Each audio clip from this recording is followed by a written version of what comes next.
یہ واقعہ 3 دوستوں کا ہے، شہیر، کامران اور سہیل کا۔ اس کہانی کو سینڈ کرنے والے شہیر خود ہے۔ انہوں نے بتایا کہ یہ واقعہ اس وقت کا ہے جب وہ کالج میں ہوا کرتے تھے۔ جب گرمی کی چھٹیاں ہوئیں تو ان 3 دوستوں نے یہ ڈیسائیڈ کیا کہ ہمیں گھومنے کے لیے کہیں باہر جانا چاہیے، یعنی اپنی شہر سے کہیں دور۔ تو انہوں نے اسلام آباد سے مردان جانے کا فیصلہ کیا۔ پھر صاحب کہتے ہیں کہ میں نے گاڑی کا بندوبست کیا اور اپنے دونوں دوستوں کو پک کر کے ہم مردان کی طرف روانہ ہو گئے۔ راستہ تقریباً 2-2.5 گھنٹے کا تھا۔ ہم بہت انجوائے کرتے ہوئے جا رہے تھے۔ وہ بتاتے ہیں کہ یہ سفر بہت ہی خوبصورت گزر رہا تھا۔ آس پاس کی جھاڑیاں، کرو کھاتی ہوئی روڈ، ہمیں بہت انجوائے ہو رہا تھا۔ ہم نے گانے لگائے ہوئے تھے، باتیں بھی کر رہے تھے اور فاصلہ بھی طے کرتے چلے جا رہے تھے۔ ہم نے اپنے ساتھ چپس اور پیپسی وغیرہ رکھی ہوئی تھی، لیکن 1-1.5 گھنٹہ چلانے کے بعد میں نے ان سے کہا کہ یار چائے کی بہت طلب ہو رہی ہے۔ ہمیں آس پاس کوئی ریسٹورانٹ یا ہوٹل نظر نہیں آیا۔ پھر ہم ڈرائیو کرتے کرتے ایسی سڑک پر آ گئے کہ جہاں دور دور تک کوئی آبادی کا نام و نشان نہیں تھا۔ پھر اچانک سڑک کے دائیں طرف ہمیں ایک پرانا سا ڈھابا نظر آیا۔ ڈھابے کے باہر کچھ گاڑیاں کھڑی تھیں اور 1-2 ٹرک بھی کھڑے تھے۔ میں نے ان سے کہا یہاں پر چائے ضرور مل جائے گی۔ میں نے فوراً گاڑی کو اس ڈھابے کی پارکنگ میں داخل کر دیا۔ اس ڈھابے پر کچھ چارپائیاں بھی لگی ہوئی تھیں۔ ایک چارپائی کے اوپر 2-3 لوگ بیٹھے ہوئے تھے اور ساتھ میں ایک ٹیبل اور کچھ کرسیاں رکھی ہوئی تھیں۔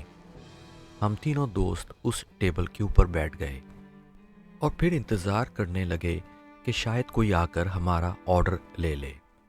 ڈھابے کے ایک طرف کونے میں ایک صاحب رجسٹر کے اوپر بیٹھے ہوئے تھے، جن کی سفید داڑھی تھی اور انہوں نے سفید ٹوپی بھی پہن رکھی تھی۔ انہوں نے کسی کو اشارہ کیا۔ تھوڑی ہی دیر کے بعد ایک لڑکا ہماری طرف لپکا اور آ کر پوچھنے لگا، جی صاحب کیا کھائیں گے اور کیا پئیں گے؟ ہم نے کہا کہ کھانے کی تو طلب نہیں، اگر تمہارے پاس چائے ہو تو 3 کپ گرم گرم چائے لے آؤ، اور ہاں اس کے ساتھ کچھ بسکٹ وغیرہ بھی ہوں تو وہ بھی لیتے آؤ۔ ہم نے ایک عجیب سی بات نوٹ کی، وہ لڑکا بہت ہی عجیب نظروں سے ہمیں دیکھ رہا تھا۔ پھر اس نے کچھ ایسی حرکتیں کرنا شروع کر دیں جس کے اوپر ہمیں بہت تعجب ہوا۔ وہ اپنا ایک دایاں ہاتھ آگے بڑھاتا اور اس کو زور سے جھٹکا دے کر اپنی گردن کو ایک طرف کر کے زور سے چیخ مارتا اور پھر ہم سے بات کرنے لگتا۔ یہ دیکھ کر ہمیں بہت حیرت ہوئی۔ کامران نے جب اس کو اس طرح کرتے ہوئے دیکھا تو وہ بہت ہنسنے لگا۔ اس نے کہا کہ یہ کیا کر رہے ہو؟ اچھا یہاں بتاتا چلوں کہ کامران جو ہے ہمارا دوست، وہ بہت ہی فنی ہے۔ وہ بہت چھوٹی چھوٹی باتوں پر مذاق بنانے لگتا ہے۔ لوگوں کا مذاق بنانا، ان کے اوپر جوک کرنا، یہ اس کی پرانی عادت ہے۔ اس لڑکے نے پھر ہم سے پوچھا کہ صاحب آپ نمکین بسکٹ کھائیں گے یا کوئی میٹھے بسکٹ؟ اور اس کے ساتھ ہی اس کا ہاتھ پھر آگے بڑھا، اس نے گردن کو موڑ کر پھر ایک زوردار چیخ لگائی اور پھر سیدھا ہو کے کھڑا ہو گیا۔ اتنے میں کامران پھر بولا کہ جیسے بھی ہوں لے آؤ، ہاں بس اپنی طرح ٹیڑے میرے مت لانا۔ یہ سن کر ہم نے اس کی طرف دیکھا اور اس کو خاموش رہنے کو کہا۔ اس لڑکے نے کامران کو گھور کر دیکھا، جیسے نفرت کی نظر سے دیکھ رہا ہو۔ یہ سن کر وہ واپس چلا گیا۔ تھوڑی ہی دیر کے بعد وہ لڑکا واپس آیا۔ اس کے ہاتھ میں ٹرے تھا جس میں 3 کپ چائے کے تھے اور ساتھ میں کچھ بسکٹ رکھے ہوئے تھے۔ اس نے وہ ٹرے ہماری ٹیبل کے اوپر رکھا اور ہم سے پوچھنے لگا کہ آپ کو کچھ اور چاہیے، اور پھر اسی وقت اس کا ہاتھ پھر مڑا، پھر اس کی گردن ایک طرف جھکی اور اس نے ایک زور سے چیخ ماری اور پھر سیدھا کھڑا ہو گیا۔ کامران نے کہا کہ ہاں ہم چائے کے پیسے تو دے دیں گے، لیکن تمہارے اس ڈانس کے پیسے ہم نہیں دیں گے، یہ فری میں ہوگا۔ ایک دفعہ پھر اس لڑکے نے کامران کو دیکھا اور بہت ہی نفرت سے دیکھتے ہوئے واپس اپنے ریسٹورانٹ کی طرف چلنے لگا۔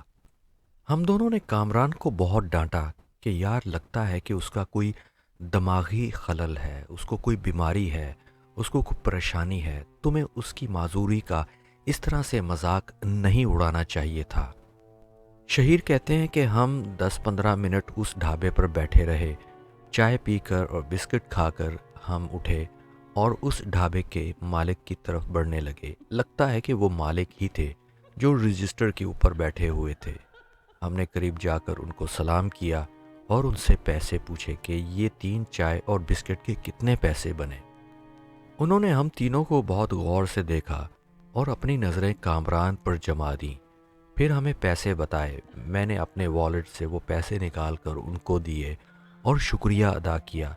ابھی ہم جانے ہی والے تھے کہ کامران نے ان سے پوچھنا شروع کر دیا کہ یہ جو لڑکا ہمیں چائے دے کر گیا تھا یہ کون ہے؟ آپ کی چائے تو بہت مزیدار تھی، لیکن اس سے بھی زیادہ مزیدار اس کا ڈانس تھا۔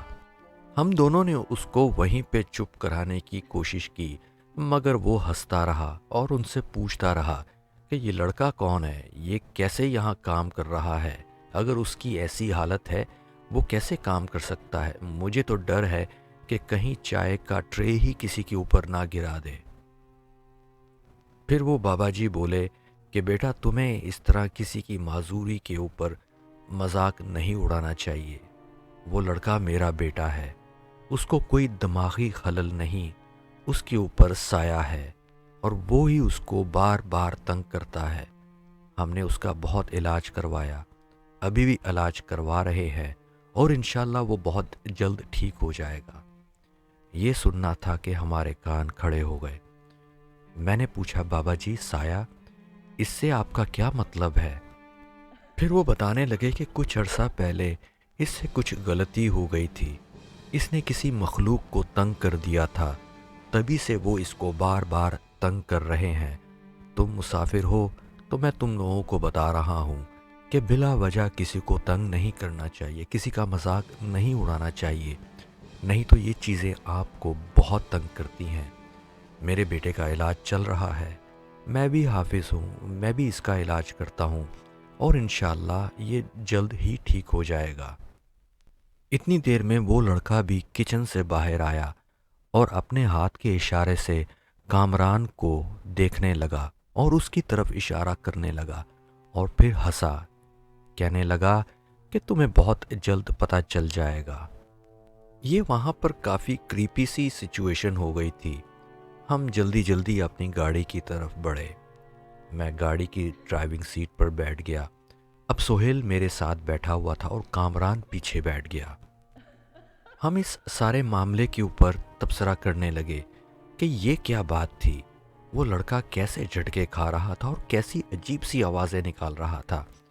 کامران نے کہا نہیں یہ سب مذاق تھا، کوئی اس کے ساتھ ایسی چیز نہیں تھی، کوئی جنات وغیرہ کا معاملہ نہیں تھا، وہ دماغی مریض تھا، ایسے جھٹکے دماغی مریض والوں کو ہی لگتے ہیں۔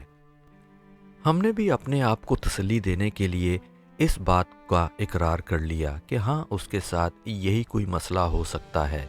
ابھی ہم ڈرائیو کر رہے تھے، میوزک لگا ہوا تھا، ابھی ہمیں وہ ڈھابا چھوڑے تقریباً 15-20 منٹ ہی ہوئے تھے کہ کامران پیچھے سے کہنے لگا کہ یار کوئی دوائی ہے سر درد کی، میرا سر بہت درد کر رہا ہے۔ میں نے کہا نہیں ایسی تو کوئی دوائی ہم اپنے پاس نہیں رکھتے اور نہ ہی لائے ہیں، اب تھوڑا سا فاصلہ رہ گیا ہے، اب وہاں پر جا کر ہی تمہیں کوئی دوائی وغیرہ دیں گے، ایسے کرو آنکھیں بند کر کے سونے کی کوشش کرو۔ شہیر کہتے ہیں کہ ابھی ہم تھوڑی ہی دور گئے تھے کہ پیچھے سے کامران کے چیخنے اور چلانے کی آوازیں آنے لگیں۔ میں نے بڑی مشکل سے پیچھے مڑ کے دیکھا تو اس کا دایاں ہاتھ ہوا میں تھا اور وہ اسی طرح گردن کو ٹیڑھا کر کے آوازیں نکال رہا تھا، بالکل اسی طرح جس طرح وہ لڑکا ریسٹورانٹ میں نکال رہا تھا۔ سہیل نے اس کو ڈانٹنے کی کوشش کی کہ بس اب یہ مذاق بہت ہو گیا، اب اس کا مذاق مت بنا۔ کامران پھر سیدھا ہو کے بیٹھ گیا اور قسم کھانے لگا کہ یہ اس نے نہیں کیا، یہ اچانک زبردستی اس سے ہو رہا ہے، اس کا اس کے اوپر کوئی کنٹرول نہیں۔ پھر اس کو جھٹکا لگا، اس کا بازو اکڑ گیا اور اس کی گردن مڑ گئی اور وہ اسی طرح چیخنے لگا۔ اس کی یہ حالت دیکھ کر مجھے بھی تھوڑا سا شک اور ڈر لگ رہا تھا کہ کہیں یہ مذاق کر رہا ہے یا واقعی کوئی سائے والی بات ہے۔ اس کے ساتھ ہی میں نے گاڑی کو اور زیادہ تیز بھگانا شروع کر دیا کہ جلد از جلد ہم مردان پہنچ جائیں۔ مردان میں میرے ماموں رہتے تھے، ہم نے ان کے گھر پہ ہی سٹے کرنا تھا۔ پھر بمشکل آدھا پونا گھنٹہ گاڑی چلانے کے بعد ہم شہر میں داخل ہو گئے تھے۔ میں سیدھا اپنے ماموں کے گھر گیا اور بڑی مشکل سے کامران کو گاڑی سے نکالا۔ تھوڑی دیر کے لیے تو وہ صحیح ہو جاتا تھا، پھر اس کو ویسے ہی جھٹکے لگتے۔ میرے ماموں اور ممانی گھر میں ہی تھے، وہ ہمارا انتظار کر رہے تھے۔ میں کامران کو پکڑ کے ان کے لیونگ روم میں لے گیا۔ سہیل نے بھی اس میں میری مدد کی۔ ماموں نے پوچھا کہ اس کے ساتھ کیا ہوا ہے، کیا مسئلہ ہے، تو ہم نے ان کو ساری حقیقت بتائی۔ شہیر بتاتے ہیں کہ میرے ماموں بہت نیک اور برگزیدہ انسان تھے، وہ اس مسجد کے امام بھی تھے۔ وہ اس کو دیکھ کر کچھ سمجھ گئے کہ یہ معاملہ کچھ اور ہی ہے۔ انہوں نے فوراً ممانی کو کہا کہ ایک گلاس پانی لے کر آؤ۔ تھوڑی ہی دیر کے بعد ممانی جو ہیں ایک شیشے کے گلاس میں پانی لے کر آ گئیں اور ماموں کو دے دیا۔ ماموں نے آنکھیں بند کر کے اس کے اوپر پڑھائی شروع کر دی۔ سامنے کامران بیٹھا ہوا چیخنا شروع کر دیا کہ بس کرو، یہ میں نہیں پیوں گا، تم نہیں جانتے اس نے کیا کیا ہے، اس نے میرا مذاق اڑایا ہے، اب میں اس کو بتاؤں گا کہ مذاق کیا ہوتا ہے۔ ہم دونوں تو ڈر چکے تھے، لیکن ماموں آنکھیں بند کر کے پانی کے اوپر کچھ پڑھے جا رہے تھے۔ پھر انہوں نے یہ گلاس کامران کی طرف بڑھایا اور کہا کہ بیٹا اس کو پیو، پینے کی کوشش کرو۔ کامران نے حتی الامکان کوشش کی کہ وہ اس پانی کو نہ پیے۔ پھر ماموں نے کہا کہ اس کے دونوں ہاتھ پکڑو۔ میں نے اور سہیل نے اس کے دونوں ہاتھ پکڑے اور ماموں نے وہ گلاس زبردستی اس کے منہ سے لگا دیا۔ شہیر کہتے ہیں کہ کچھ قطرے ہی اس کے منہ میں گئے ہوں گے پانی کے۔ وہ منظر میں اب بھی یاد کرتا ہوں تو ڈر جاتا ہوں۔ اب کامران کی آواز اپنی آواز نہیں تھی، وہ کسی اور آواز میں بول رہا تھا، کسی بھاری آواز میں، جیسے بہت بڑے مرد کی آواز ہو۔ میرے خیال میں اس کے اوپر حاضری ہو چکی تھی۔ ماموں نے اس سے پوچھنا شروع کیا کہ بتاؤ تم کون ہو، کیوں اس بچے کو تنگ کر رہے ہو؟ اس مردانہ آواز نے کہا کہ اس نے میرا مذاق اڑایا ہے، اس نے یقین نہیں کیا کہ میں کون ہوں اور میں کیا کر سکتا ہوں۔ اب میں اس کو بتاؤں گا کہ کسی کا مذاق اڑانا یعنی ہمارا مذاق اڑانا کیسا ہوتا ہے۔ اور اس کے ساتھ کامران ہنستا چلا جا رہا تھا۔ ماموں نے رقیہ پڑھنا شروع کیا، قرآن کی آیات پڑھنا شروع کر دیں۔ اس کے ساتھ ساتھ کامران کی حالت بگڑتی چلی جا رہی تھی۔ پھر تھوڑی دیر کے بعد وہ ایک دم خاموش ہو کے بیٹھ گیا۔ ماموں نے پوچھا کہ بتاؤ اس کو چھوڑنے کا کیا لوگے، کیا حل ہے، کیسے تم اس کو چھوڑ سکتے ہو، کیسے تم اس کو معاف کر سکتے ہو، بچے سے غلطی ہو۔ شہیر بتاتے ہیں کہ پھر وہ شخص یا وہ آواز کامران کے اندر سے بولی، کہنے لگی کہ ٹھیک ہے، آپ ایک نیک انسان ہیں، میں آپ کی بات مان لیتا ہوں۔ اس کو یہ کرنا ہوگا کہ واپس اسی جگہ جانا ہوگا اور اس لڑکے سے معافی مانگنی ہوگی جس کا اس نے مذاق اڑایا تھا، تبھی میں اس کو چھوڑ سکتا ہوں۔ ماموں نے اس جگہ کے بارے میں ہم سے پوچھا تو ہم نے بتایا کہ زیادہ دور نہیں ہے، یہاں سے تقریباً آدھا پونا گھنٹہ دور ہی ہوگا۔ پھر میرے ماموں نے کہا کہ ہمیں ابھی ہی دوبارہ وہاں جانا ہوگا، اس سے پہلے دیر ہو جائے اور یہ اس کو اور تنگ کرے۔ ماموں کامران کے ساتھ پچھلی سیٹ پر بیٹھ گئے، سہیل ساتھ والی سیٹ پر، اور میں گاڑی چلاتا ہوا واپس اس ڈھابے کی طرف بڑھنے لگا جہاں پر یہ سارا واقعہ سٹارٹ ہوا تھا، شروع ہوا تھا۔ گاڑی کو اس ڈھابے کے سامنے ہم نے پارک کیا۔ سہیل نے ماموں کے ساتھ کامران کو گاڑی سے باہر نکالا اور آہستہ آہستہ چلتے ہوئے اسی بزرگ کے سامنے پہنچ گئے۔ ماموں نے کہا کہ اس لڑکے سے غلطی ہو گئی ہے، کہاں ہے آپ کا بیٹا؟ یہ خود اس سے معافی مانگے گا۔ اس بزرگ نما ہستی نے آواز دی اور اپنے بیٹے کو باہر بلایا۔ تھوڑی دیر کے بعد وہ بیٹا ہنستا ہوا آیا اور کہنے لگا، چکھ لیا مزہ میرا مذاق اڑانے کا؟ میں نے کہا بس یار، اب اس کو معاف کر دو، یہ خود تم سے معافی مانگے گا۔